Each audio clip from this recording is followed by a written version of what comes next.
Usually when we talk about analyzing a system, whether that's like a legal system, an economic framework, or even just a social structure, there's this built-in expectation of, well, mechanical objectivity. Right. Like we want things to be measurable. Exactly. Think about structural engineering, right? Hmm. If you're standing in front of a massive suspension bridge, you can physically see the mechanics at work. You see the stress points, the tension in the cables, the load-bearing steel beams. Yeah, the physics of it are just entirely visible. Right. And if that bridge collapses, an engineer doesn't look at the rubble and declare the bridge was evil. No, of course not. They just point to the debris and say, well, there's the structural failure.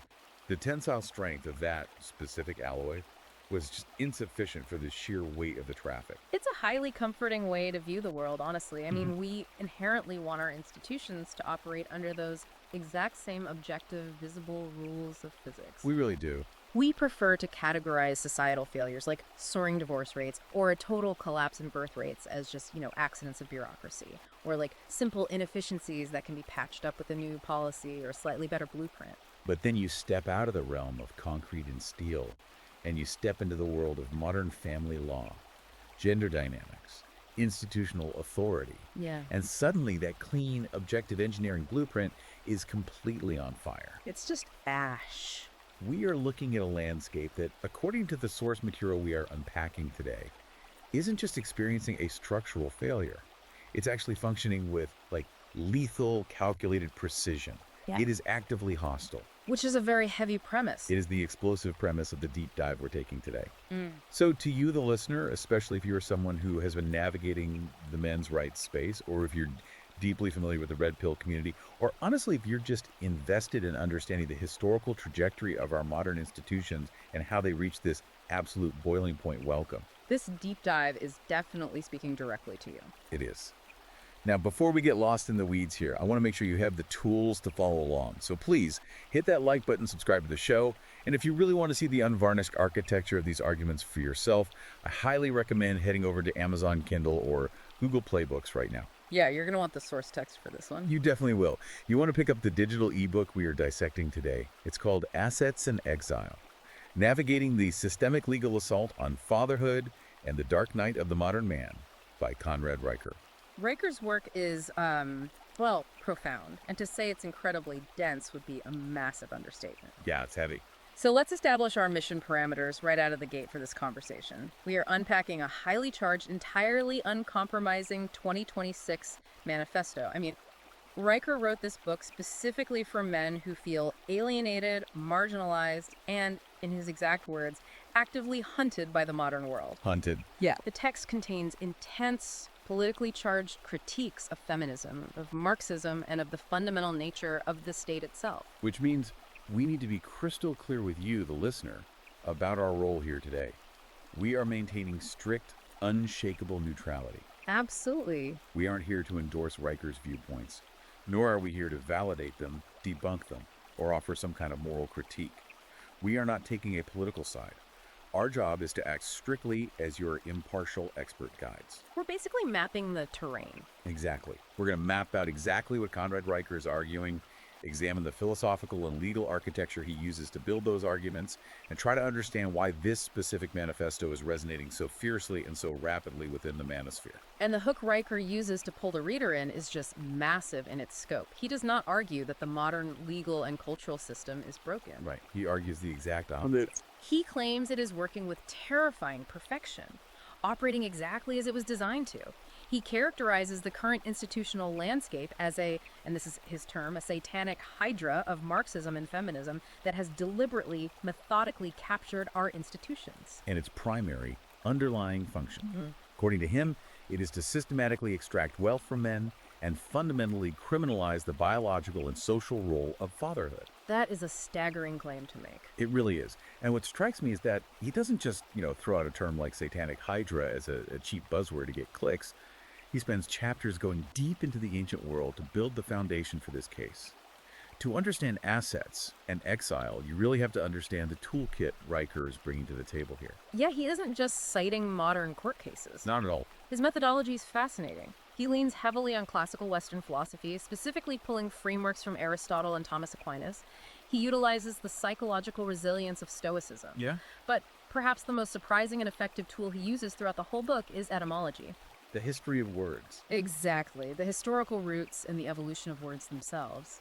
He uses these disciplines to systematically deconstruct what he calls the gynocentric matrix. So our goal for this deep dive is to give you a comprehensive understanding of the history of our modern institutions, strictly through Riker's eyes.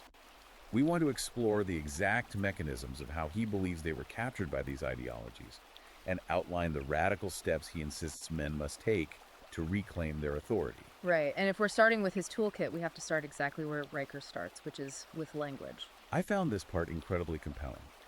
Riker argues that the war on traditional men isn't actually starting in the courtroom, and it doesn't start with economic policy either. No, it starts in the dictionary. It is primarily a grammatical and linguistic war. His premise is that before you can destroy a physical institution, you first have to completely redefine the words that describe it. Because Riker posits that language is the absolute boundary of human reality. If you cannot name a concept, you can't defend it. That makes a lot of sense. Right, so he dedicates a massive portion of his opening thesis to dissecting the word revolution. Oh, this is wild. Because in the modern West, we are conditioned from childhood to revere this word. We view revolution as the vanguard of progress, right? Like a bold, necessary march forward into a brighter, more equitable dawn. But Riker breaks the word apart etymologically. He does. He traces it back to the Latin revolvere, the prefix re meaning back or again, and volvere meaning to roll. To literally roll backward. To roll backward, to unroll, to revert. Riker highlights the profound irony here.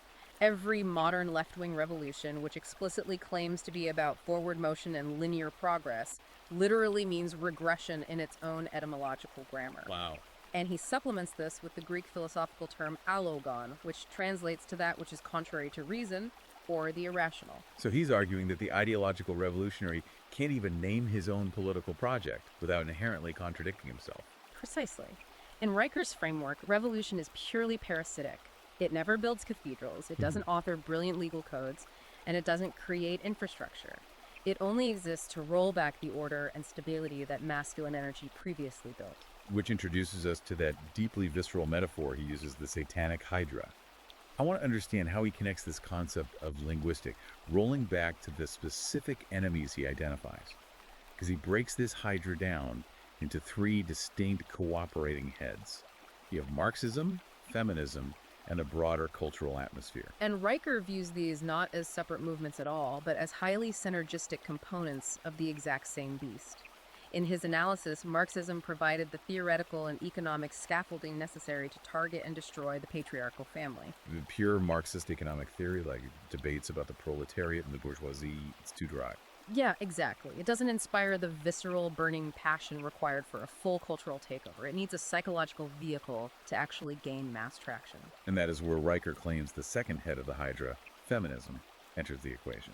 Right. He argues that feminism successfully weaponized female resentment and inherent solipsism, basically turning interpersonal grievances into a massive political movement, a movement that can be relied upon to constantly vote for the expansion of state power.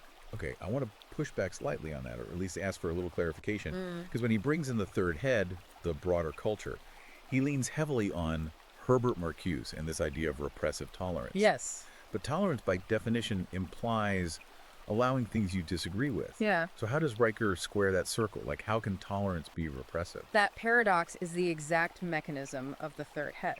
Riker spends a lot of time on Herbert Marcuse, who was a prominent Marxist intellectual of the Frankfurt School, writing back in 1965. Okay. Marcuse published an essay literally titled Repressive Tolerance. In it, he argued that to achieve true utopian liberation, a society must actually become intensely, violently intolerant of any right-wing, traditional, or conservative movements, while simultaneously being boundlessly tolerant of left-wing subversion and radicalism. And Riker maps this directly onto the modern manosphere. He does. He argues this concept of repressive tolerance is applied today to systematically silence and pathologize male dissent. It has just become the invisible ideological air we breathe.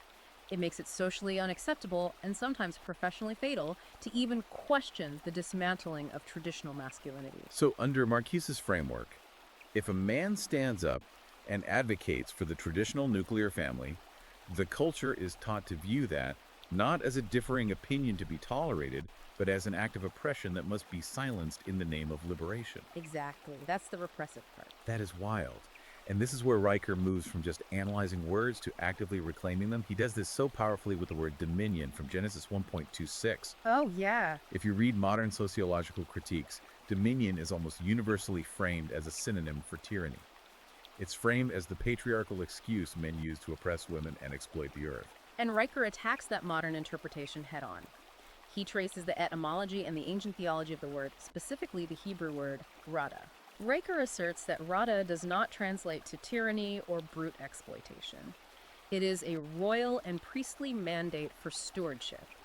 To hold dominion is to cultivate, to guard, carefully manage, and keep the estate flourishing. That's a huge distinction. It is. He views the modern feminist framing of dominion as oppression, as a highly deliberate Marxist linguistic attack, one designed to sever men from their divine historical commission to protect and build. And he applies this exact same historical rigor to the word pater, the Latin root for father. This was a light bulb moment for me reading the text. Riker makes it very clear that the ancient understanding of pater goes so far beyond just being a biological sperm donor. The divergence between the ancient meaning and the modern application is vast.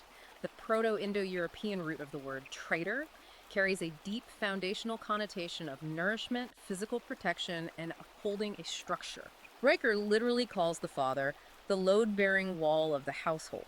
So he argues, when the modern legal system reduces a biological father to a weekend visitor who gets alternate Saturdays and is mandated to pay a monthly fee, the state hasn't just redefined a word, they have committed an act of civilizational vandalism. Civilizational vandalism. It makes me think of an analogy. Riker's basically saying that these cultural Marxists haven't just hacked the software of society. Right. They've actually gone into the system and rewritten the dictionary itself, so the computer can't even recognize the original code anymore. If the operating system no longer has a definition for a load-bearing wall, it isn't going to trigger any alarms when you start knocking those walls down.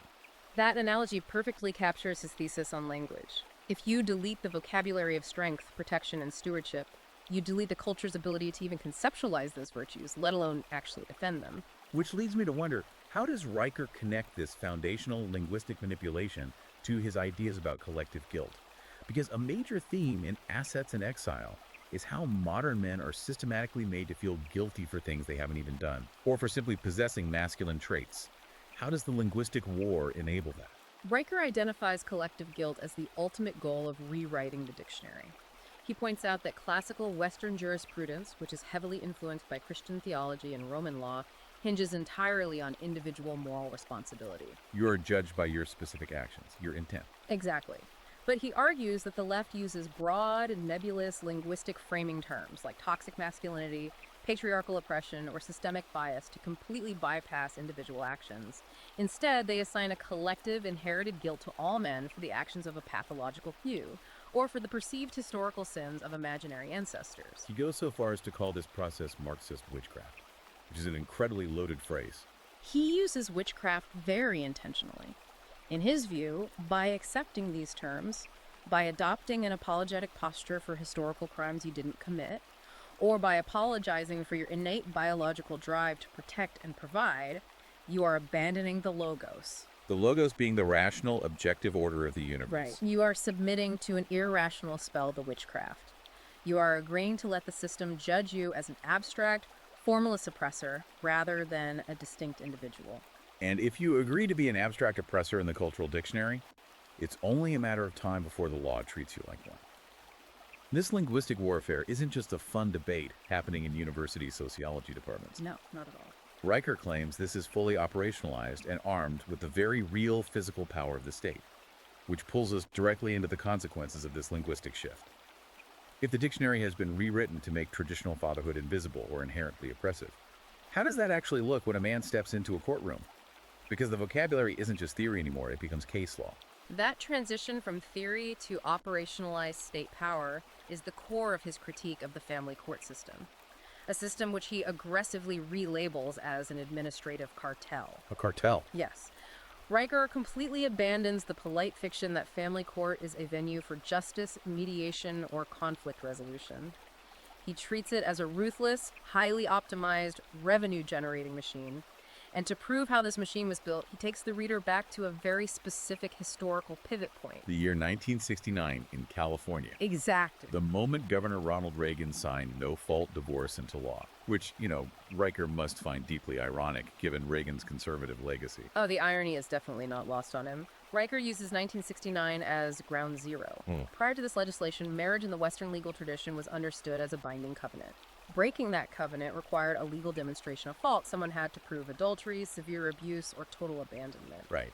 Riker argues that the stroke of a pen on no-fault divorce instantly, overnight, converted the sacred covenant of marriage into what he calls an unconscionable contract. Let's break down that term, unconscionable contract.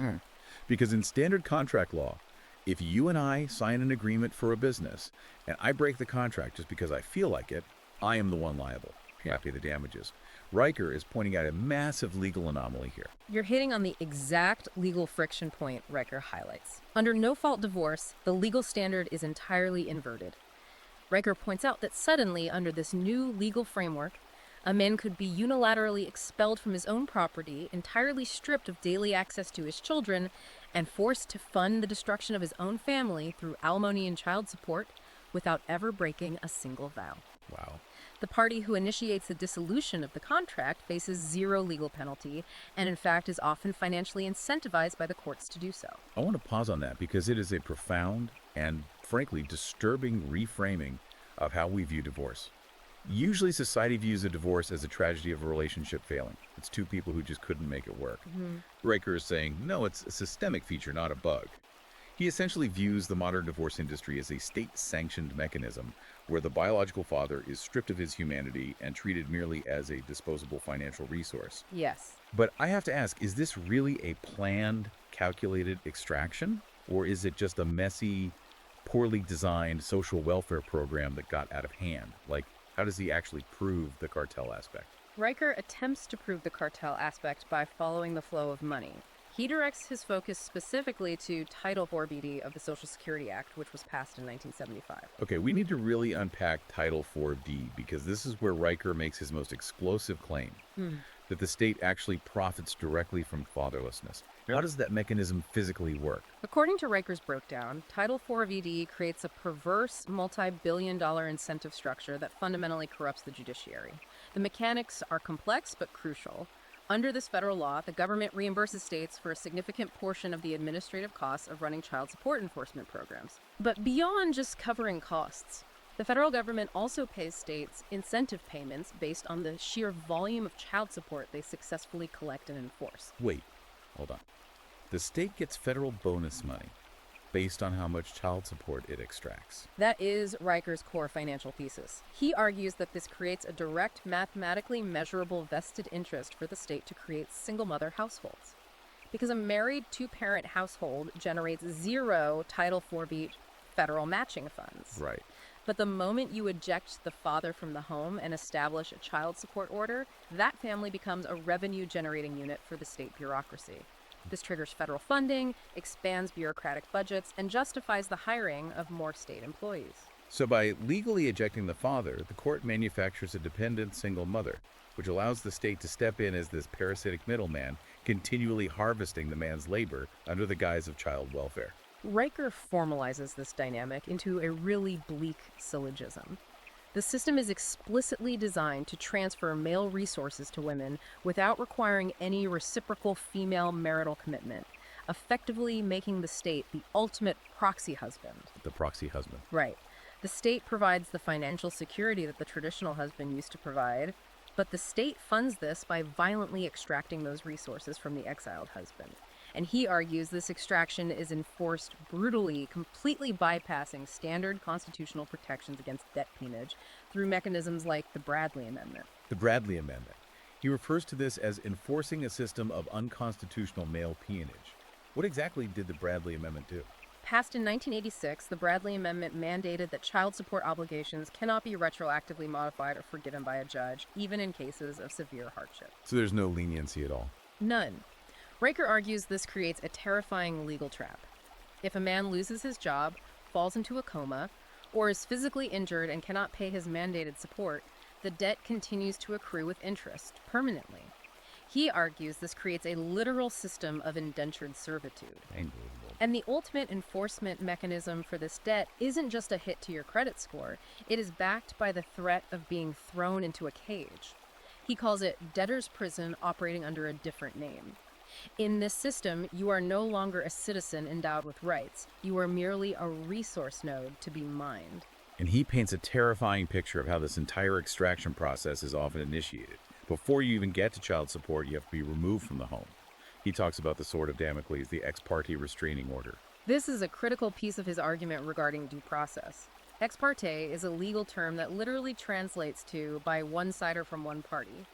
Riker argues that this administrative weapon is the ultimate subversion of classical justice.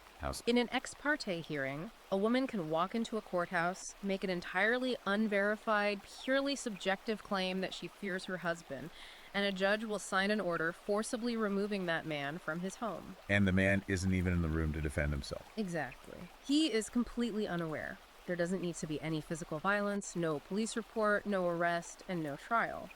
The man is simply awakened by law enforcement, given 10 minutes to pack a bag, thrown out, and legally locked out of his own life and property. As it. Riker sees this as the ultimate manifestation of the state legally codifying female solipsism, creating a woman's emotional, subjective claims as irrefutable objective truth, while entirely circumventing the man's constitutional rights to due process, presumption of innocence, and property ownership. To bring back an analogy we touched on earlier, reading his breakdown of the courts feels like walking into a casino, but it's fundamentally changing how you view that casino. Usually you think of a casino as a place where people just happen to have bad luck, make poor choices, and lose money. But Riker is saying, look at the architecture. Look at the lack of clocks on the walls, the oxygen pumped into the air, the mathematical house age coded into every single slot machine. The casino isn't about luck. It is a machine engineered down to the molecular level to harvest your wealth. Yeah. Riker is taking what society views as an interpersonal failure, a divorce, and framing it as a highly calculated, mathematically sound extraction process where Title IV VD is the house edge. That analogy holds up perfectly under Riker's framework. The house always wins because the rules were written by the house to ensure the transfer of wealth from the player to the vault. But this isn't just a corporate balance sheet. We're talking about human beings. What does this all mean for the man going through it? Because taking away a man's home, limiting access to his children to 48 hours a month, draining his life savings to pay attorneys, Riker doesn't just see this as a bad day in civil court, does he? Not at all. How does he view the psychological internal impact of this harvesting on the individual man? That question brings us to what might be the most harrowing section of the book: the patriarch's crucible and the death of the false self. Riker explicitly frames the devastation of family court not merely as a legal defeat or a financial setback, but as a violent rite of passage. He calls it the patriarch's crucible. It is a brutal, involuntary, psychological initiation. A crucible. Historically, a crucible is a container that can withstand incredibly high temperatures used to melt down metals. It's designed to burn away impurities, leaving you as either a puddle of slag or forging you into something infinitely harder. And that metallurgical metaphor is exactly how he views the human psyche in this situation. Let's look at the psychological mechanics he outlines. He talks extensively about the forced amputation of the provider persona. The provider persona. Yes. Most traditional men, the men who built the bridges and the institutions, build their entire identity, their sense of self-worth, around being the reliable builder, the loving protector, the competent patriarch. They measured their value by their ability to provide for their family. Right, that's their whole foundation. Riker points out that when the state violently seizes his assets, kicks him out of his home, and legally alienates him from his children, that provider persona isn't just damaged, it is violently amputated. Riker says this is a catastrophic ego death. And there is a specific spiritual danger in that ego death that he warns about. He pulls from ancient monastic traditions to describe it. Yes, he draws on early Christian theology to warn his readers against falling into acedia. Acedia, it's often mistranslated as just sloth or sadness, right? The noonday demon. Exactly. It is far more dangerous than mere clinical depression. Acedia is a profound spiritual apathy, a complete surrendering of the will to live in the face of what feels like total crushing absurdity. A refusal to engage. It is the refusal to engage with reality because reality has become too painful and unjust. Riker says that if a man believes the verdict of a corrupted family court is actually an objective verdict on his soul, if he internalizes the lie that he is defined by the false accusations in an ex parte order or by the gavel of an indifferent judge, he dies inside. He gives up. He accepts the collective guilt for virtues like provision and stoicism that the system is currently pathologizing. It's a very ancient, almost mythological framing of a modern problem. It's like the hero's descent into the underworld, but the underworld isn't a cave filled with monsters. It's a bureaucratic intake room with flickering fluorescent lights, mahogany paneling, and a stack of legal briefs. Yeah. But there is a turning point in this underworld for the men who survive. Riker calls it the revelation. The revelation is the absolute fulcrum of survival in Riker's paradigm. He defines it as the exact crystalline moment when the blue pill illusions of a man's youth permanently shatter.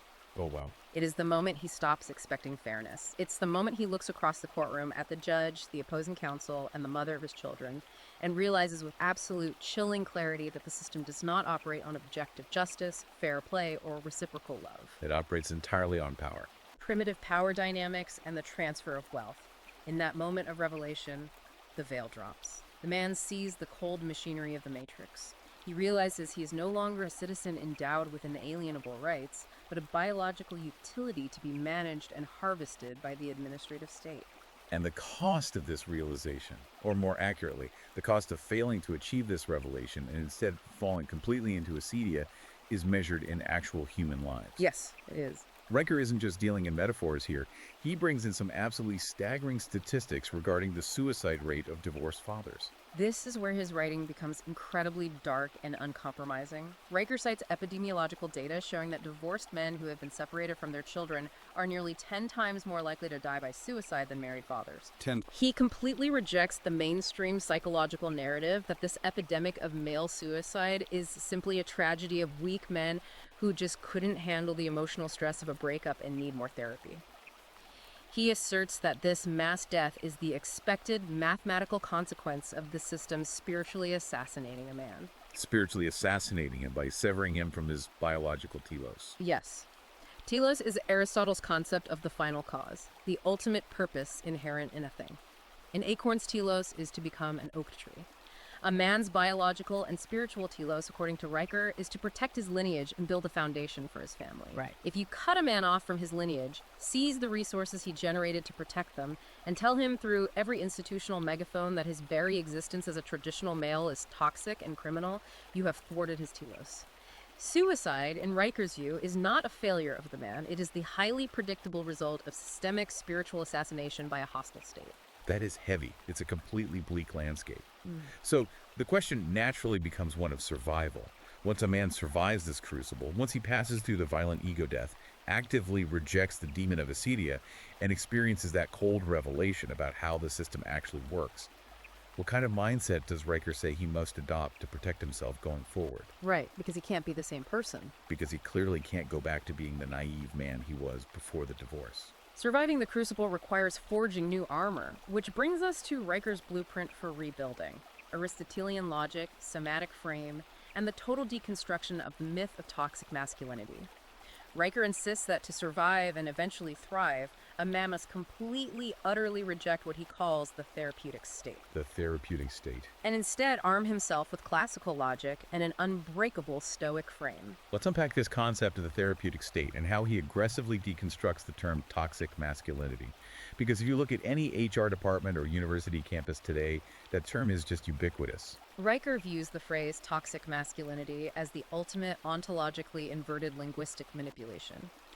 He argues that male competence, aggression, the capacity for targeted violence, and the willingness to endure physical sacrifice are the exact foundational virtues that built every road, bridge, hospital, and legal code in human history. Right, he argues these aren't flaws, these are the very engines of civilization. Precisely.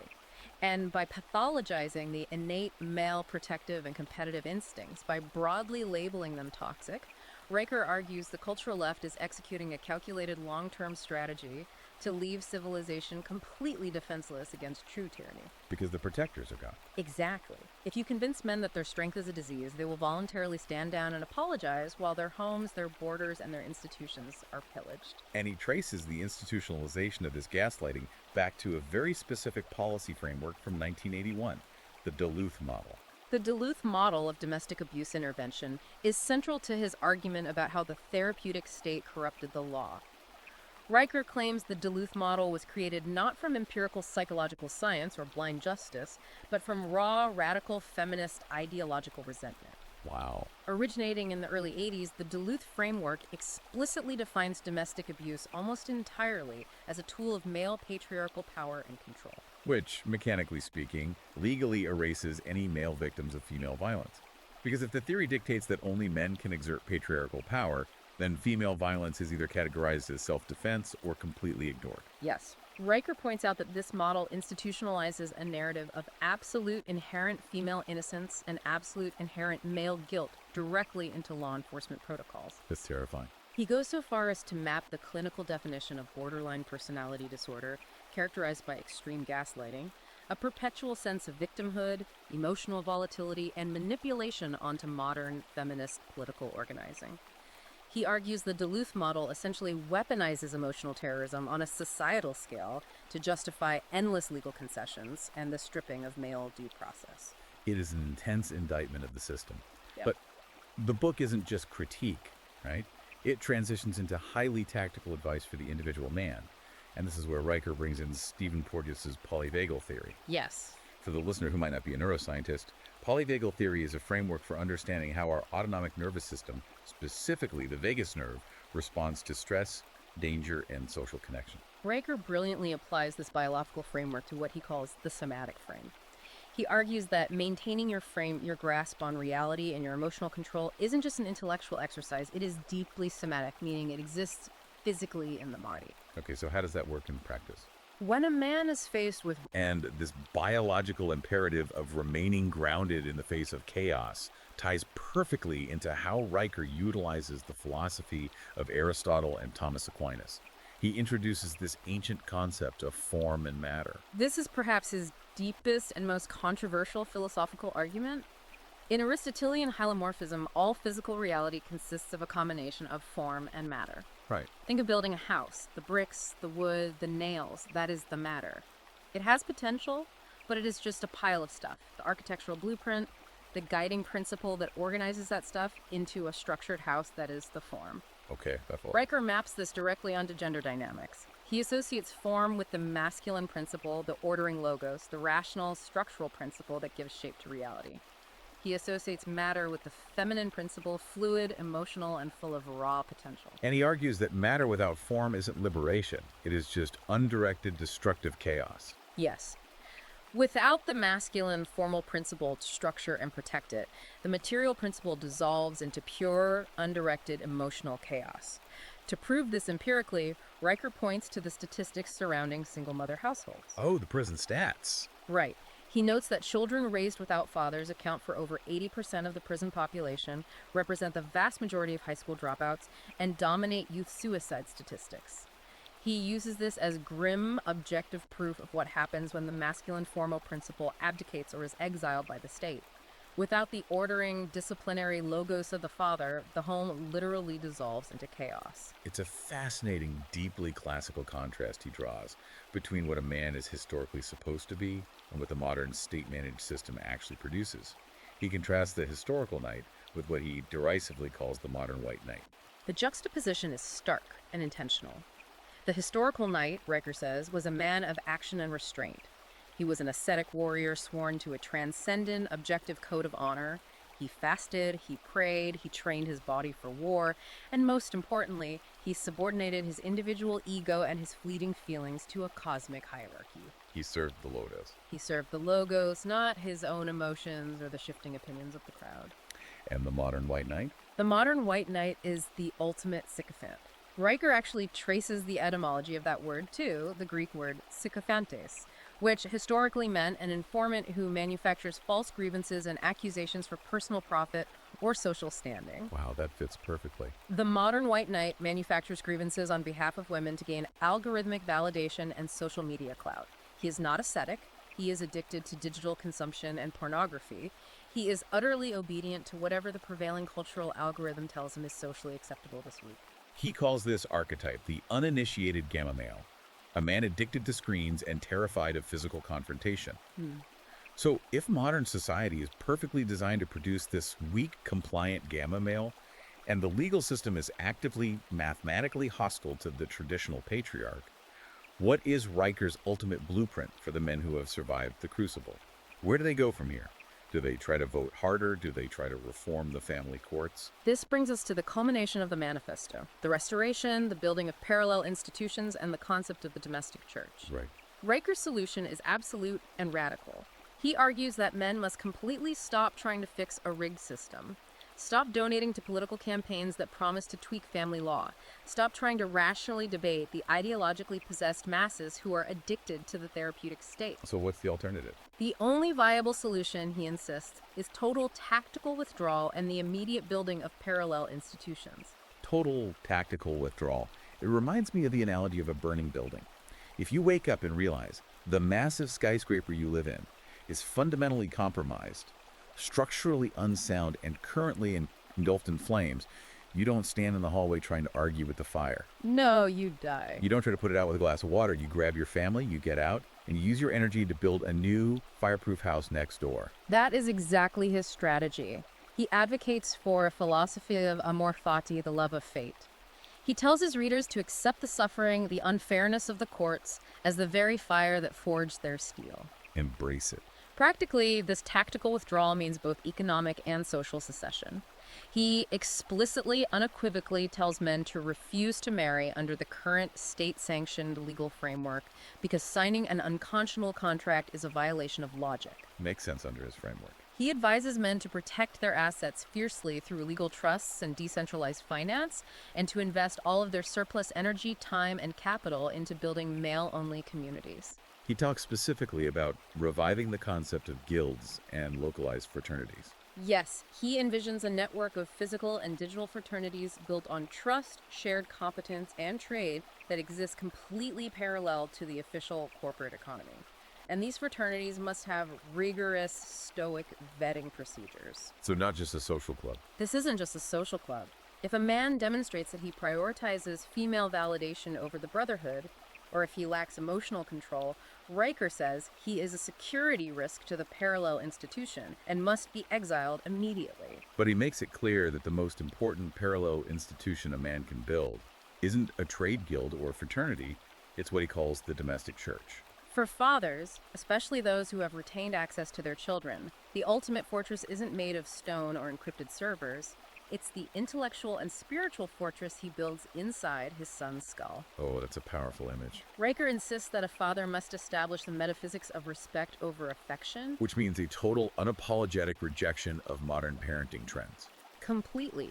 He absolutely eviscerates the concept of gentle parenting, describing it as disguised, toxic gynocentrism, where a mother essentially seeks emotional validation from her own child and is terrified of the child's displeasure. Yeah, you see that a lot today. The paternal model, Riker argues, demands clear, unbreakable boundaries, a stoic frame, and initiation through discipline. The father's role is not to be the child's best friend. He is the bridge to objective reality. He is the one who enforces the unyielding laws of the universe, so the child isn't psychologically soft, fragile, and easily manipulated by the therapeutic state later in life. And if society continues on its current trajectory, if we completely reject this masculine logos across all our institutions, if we keep prioritizing diversity, equity, and inclusion initiatives and emotional validation over raw masculine competence, Riker warns of literal, physical, macro-civilizational collapse. He states bluntly that if you wage war on the men who understand the physics of reality, bridges will fall, power grids will fail, and commercial flights will crash. because reality doesn't care. Because reality is a stern master that cannot be gaslit. The concrete supporting a highway overpass doesn't care about your diversity training. High voltage electricity doesn't respect your pronouns. If you exile the masculine competence that maintains the physical infrastructure of the world, the infrastructure inevitably collapses under the weight of entropy. He also makes a deeply controversial historical claim in this section about how we culturally arrived at this point of prioritizing emotionalism over competence. He traces the expansion of the modern welfare state directly back to a single legislative moment, the passage of the 19th Amendment. He does. And again, mapping his argument strictly neutrally to understand the mechanics of his logic, Riker argues that August 18, 1920, the ratification of the 19th Amendment granting women the right to vote, was the exact moment the franchise of voting was structurally severed from the ultimate physical liability of national defense. Meaning the Draft and the Selective Service Act. Yes. So he argues it created a paradigm of political power without the corresponding physical liability. According to Riker's analysis, yes. Throughout history, the right to vote was implicitly tied to the obligation to physically fight and die for the state if called upon. He argues that once this severance occurred, injecting a massive voting bloc that possessed power without the liability of the draft, the federal Leviathan began an exponential, unstoppable explosion. It just grew out of control. He claims the state seamlessly assumed the role of the surrogate husband, aggressively extracting male wealth through taxation to purchase the political obedience of this new voting bloc through endlessly expansive welfare programs. He argues that gynocentric voting patterns mathematically bankrupt nations by consistently trading long-term civilizational stability and liberty for short-term emotional comfort and safety nets. It is a sweeping, uncompromising historical theory. And it all builds to this incredibly cinematic, almost prophetic image at the very end of the book, Riker's vision of the watchman on the tower. It's his ultimate message of stoic hope for the alienated father. He visualizes a man standing on a tower, looking out over the ruins of modern cities, watching the broken families and the ideological zombies wandering through a collapsed culture, and being utterly, completely unafraid. Unafraid of all that destruction. Why? Because that man has successfully rebuilt the world inside his own home. He has armed his children with classical logic, shielded them with an understanding of natural law, and sits as the undisputed, respected king of his domain. He didn't save the burning city, but he saved his lineage. And for those fathers who were successfully targeted by the Satanic Hydra, the men who have been forcibly separated from their kids by the family court cartel, whose wages are garnished, who only see their kids a few days a month, what is the hope for them in Riker's worldview? Riker offers a very specific, long-term promise to those men. He promises that children who are forcibly separated from their fathers by a system built on linguistic manipulation and financial lies will eventually grow up. They will eventually face the harshness of reality, and when they do, they will recognize the lies they were told by the therapeutic state. And when that day comes, they will come looking for the father who stood firm in the objective truth, who didn't capitulate to the witchcraft, and who held his stoic frame through the darkest night. Wow, okay. We have covered a truly massive amount of ground today. We've traced the etymology of ancient words like revolution and pater, walked through a fierce, uncompromising deconstruction of the family court system, Title IV of defunding mechanisms and the welfare state, and explored the philosophical concepts of hylomorphism and polyvagal theory, all leading to the blueprint for building parallel fraternities and the domestic church. It is a sweeping, comprehensive worldview that leaves absolutely no institutional stone unturned. Whether one agrees with his premises or not, Riker has constructed a highly interconnected, philosophically rigorous framework for his readers. And as a reminder to you, the listener, our conversation today was an exercise in mapping out these explosive red pill ideas objectively. We wanted you to see the exact structural architecture of Riker's argument, exactly as he built it, to understand why it is capturing the attention of so many men. And as we close this deep dive, if we connect all of this material back to the bigger picture, it leaves us with a lingering, deeply provocative question built directly upon Riker's own text. Lay it on us. Well, Riker advocates passionately for building decentralized, parallel fraternities and hidden economies to escape the reach of what he calls the Satanic Hydra. But historically, whenever a parallel institution gains enough power, wealth, and influence, the dominant state inevitably notices it. Right. They never just ignore it. Exactly. And when the state notices a threat, it always attempts to absorb it, tax it, or crush it entirely. So the ultimate question is, can a truly parallel patriarchy survive indefinitely alongside a state that Riker himself claims is fundamentally mathematically designed to feed on it as a parasite?